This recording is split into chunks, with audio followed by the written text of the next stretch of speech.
Hi, everybody. It's the waitingfornextyear.com podcast. It's one of those solo edition podcasts. I haven't done one of these in a while, but I wanted to talk to you about Baker Mayfield and the Browns. I got myself into a little bit of fake internet hot water after the game on Sunday because what I was trying to say is that, Baker Mayfield had a good day.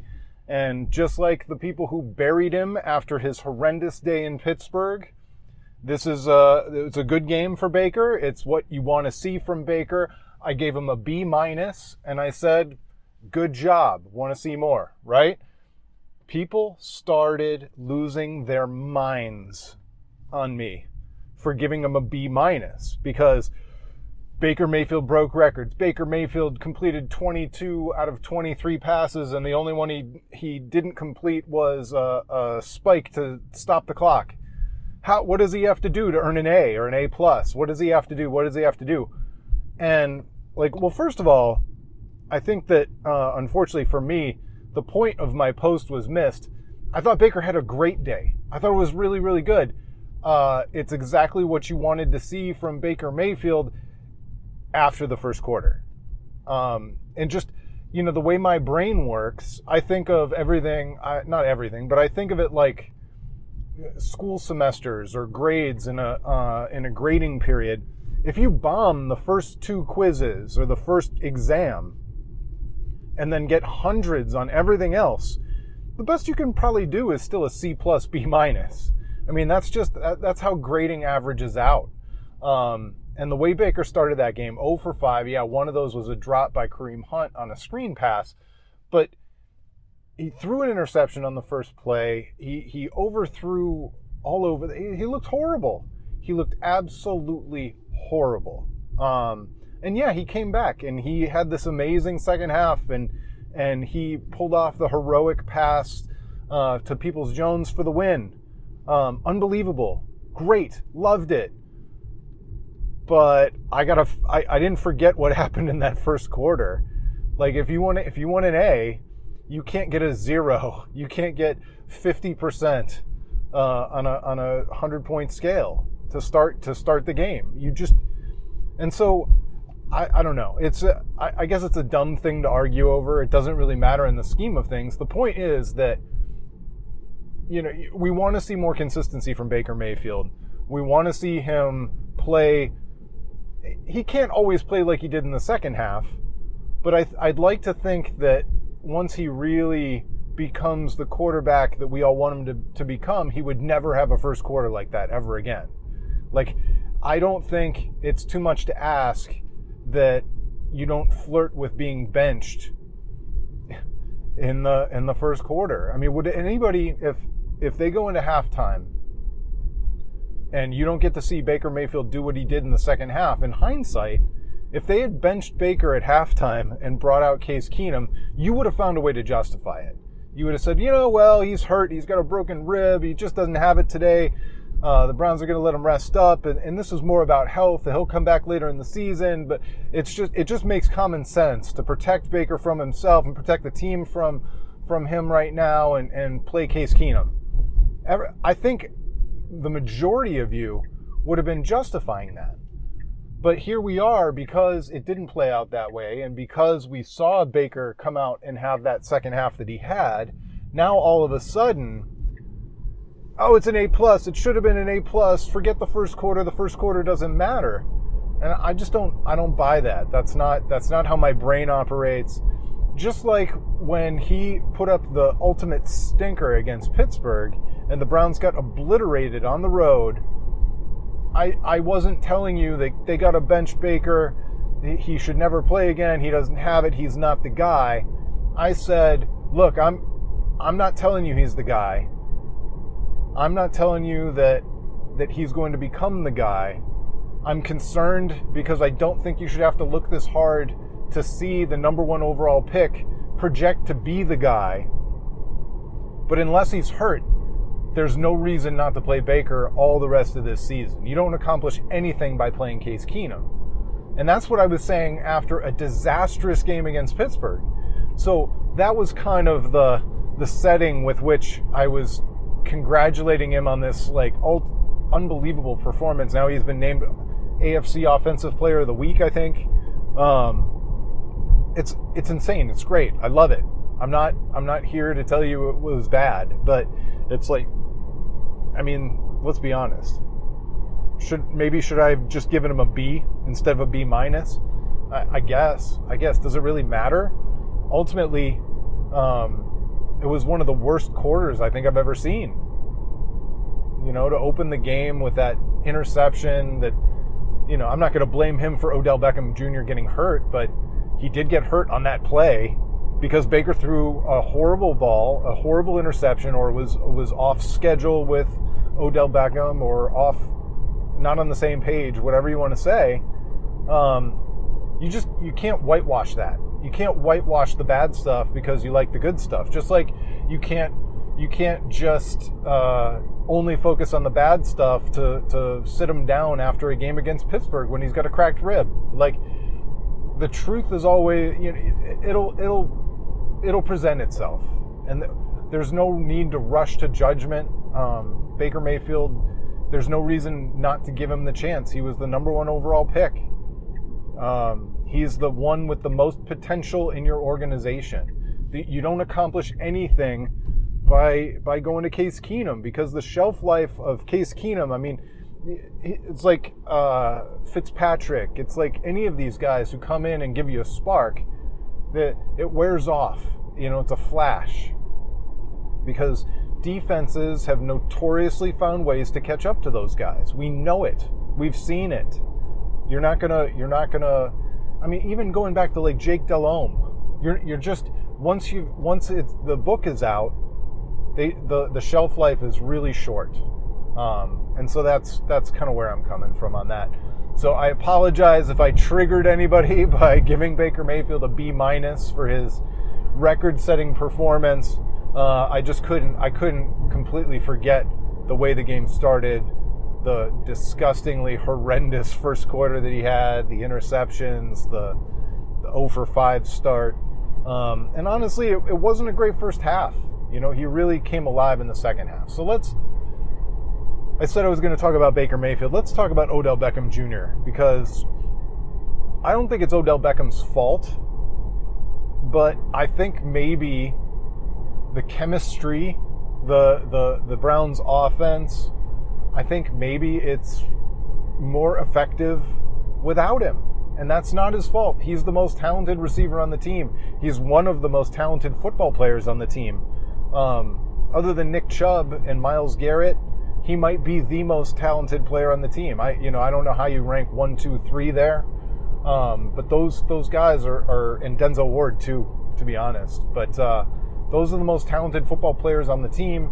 Odell Beckham is incredibly talented, but for whatever reason, he and Baker aren't on the same page.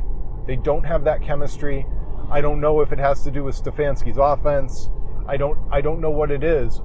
I don't know if it's Baker trying to not kiss up to Odell, but try and satisfy him. If he feels an obligation to Odell Beckham Jr. because of who he is. I mean, if you look at the way this game unfolded, you know, Baker's out here dedicating the game to 13 and doing it for 13. I mean, he obviously has some serious deference for Odell Beckham Jr. And that, I mean, you could say that's a good thing. It's a nice thing, but apparently it's not that great for their on-field production. Maybe it clouds Baker's vision when he's operating the offense. And that's not Odell Beckham Jr.'s fault.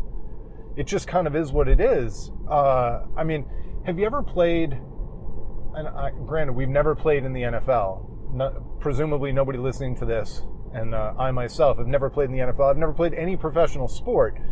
But we've all played on teams where sometimes the most talented player disrupted the chemistry of the overall team.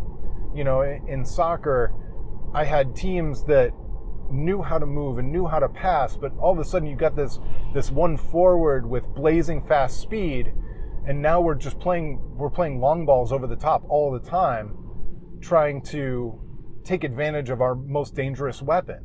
So instead of working the ball up from the back, the way that we were most effective as a team, we're sitting here trying to play long ball so that the most talented player can go 1-on-2, beat a couple of defenders and score a goal, and it makes your whole team less effective. It puts the midfield to sleep. This stuff happens, and it's not the fault of the best player. It's about team construction and team chemistry. I mean, how many times over the years have you seen a Patriots team unload a more talented defender like Jamie Collins or I can't remember the name of the other defensive lineman, but over the years they've unloaded more talented players for guys who just knew how to do their job or do the job that they were being asked to do. And it changes the whole vibe of the team. And that's not to trash the player who left or who was ushered out the door. It's just to say that teams are fickle energy organisms. And sometimes having a more talented receiver might actually make a team worse. I know it's crazy. I know it seems crazy. But at this point, looking at the evidence and seeing what we see from Baker Mayfield and the Browns, with and without Odell Beckham Jr., what are you left to conclude? What else are you left to conclude other than it's a bad fit? Great player, unbelievable talent, bad fit. That might be just what it is. And could the Browns fix that over time? Could they find a way? Maybe, but it seems like with this injury and with the nature of contracts in the NFL and how everything's going, that they might not really put in the work. They might just turn the page, and it won't hurt Odell Beckham Jr. Nobody's going to blame him for what happened in Cleveland. Nobody blames anybody. Everybody blames Cleveland. Nobody blames players who leave Cleveland. And so he'll be fine, and maybe where he ends up next will be a better fit.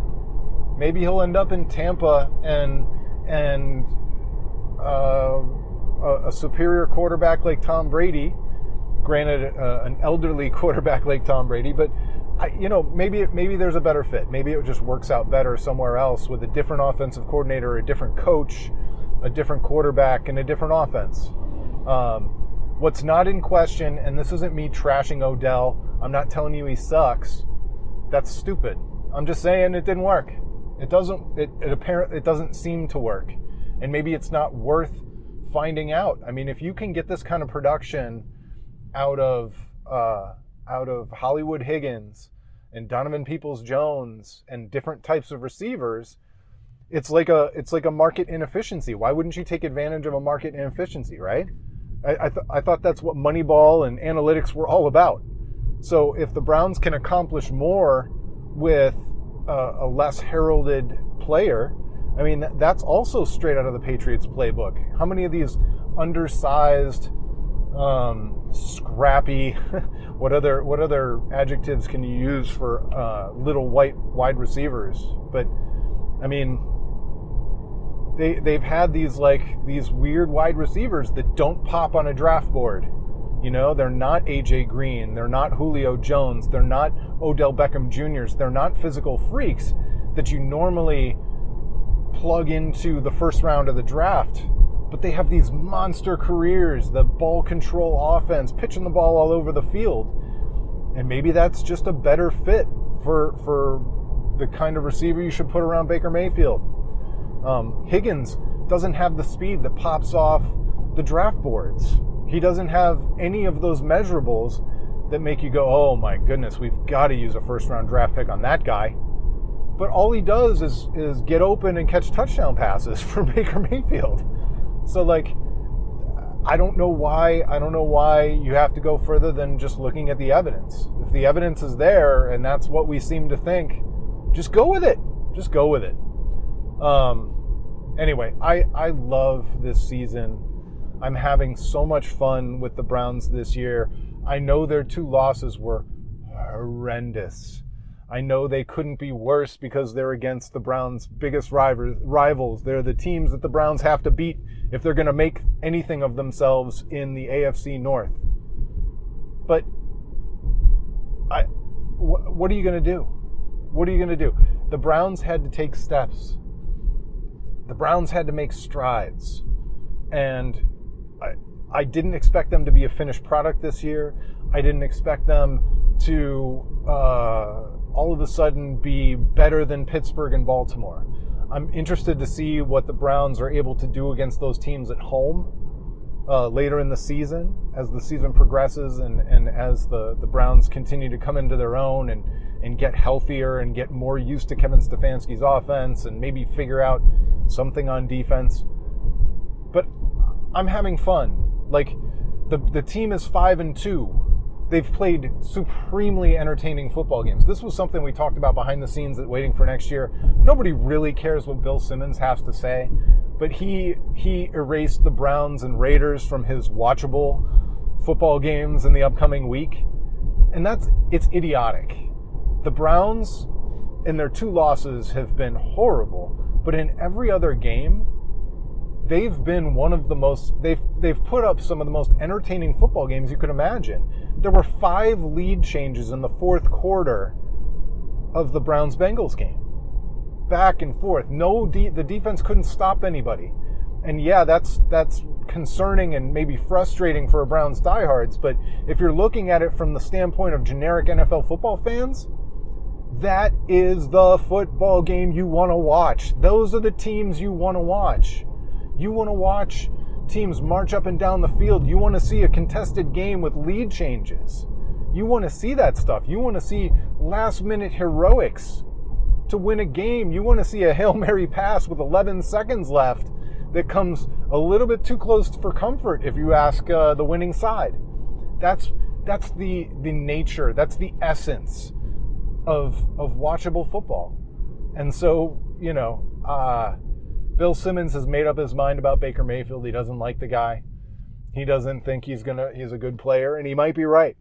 But one thing that we know is that the 2020 Cleveland Browns are an entertaining football team. They've won 5 games. In those 5 games, they've been super fun to watch. And I can't wait to watch more. They've won more than they've lost, and they're fun. I feel like Kevin Stefanski's under control. I feel like we're working towards something. Even if certain players are not part of the ultimate solution, even if you can't project certain players on this team as being part of the team when and if the Browns get over that hump and become the team that beats Pittsburgh and Baltimore in the same year, 3 out of 4 times. 2 times for Baltimore and 1 for Pittsburgh, for example. Something like that. Even if you can't project every one of these players as part of that solution, there are pieces here who are going to be there. Myles Garrett's part of that solution. Denzel Ward, you got to think, is part of that solution. I still kind of feel like the Browns should have drafted Bradley Chubb over Denzel Ward, but you cannot call Denzel Ward a miss. He is playing unbelievable football. The way he slid around a block to blow up a wide receiver screen this week, the highlights all over Twitter, it's amazing. And I don't know how you can't have fun with a 5-2 football team that's putting up points.